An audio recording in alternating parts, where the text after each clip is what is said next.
Rigor, Chairman, nakaalis na pala si Lena dito ah. Mabuti naman. Para mabawasan yung problema dito sa barangay. alam mo, Chairman, ang paglalaglag ng mga taga-barangay mo ang dahilan kung bakit umalis si Lena dito.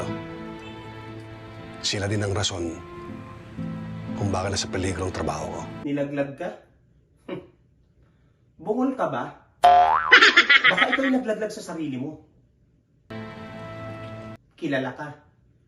Respetado kang pulis. Yun nga yung sabi mo, di ba? Pero ang laki ng iskandalong ginawa mo.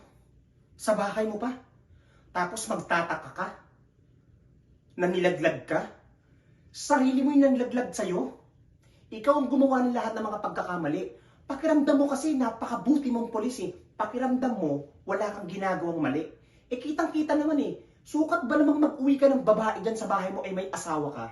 Tingin mo hindi ka ilalaglag ng mga kasamahan mo dito at mga kabarangay mo? Mag-isip-isip ka nga. Nakikita mo tong hanger na to? Gaganito yan. Ako, gaganito yan sa'yo. Nanggigigil ako sa'yo, Rigor, ha? Self-righteous ka na naman. Hindi ka na naman nag-iisip. Pakiramdam mo dito, nilaglag ka at kalaban ka ng lahat. Eh, sarili mo yung nalaglag sa'yo. Isip-isip ka naman, Rigor. Wow! Mag-isip-isip ka, uy. At sa laki ng kasalanan ginawa mo, tingin mo re-respetuhin ka ng mga tao dito? Papaalala ko lang sa'yo. Ginawa mo yan eh. Di ba?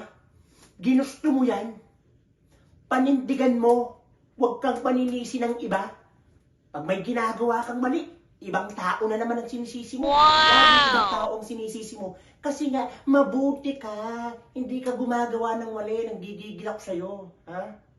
Paano ka gagalangan ng mga tao yan? Ayusin mo yung sarili mo. Para mawala ng gulo dito sa barangay natin.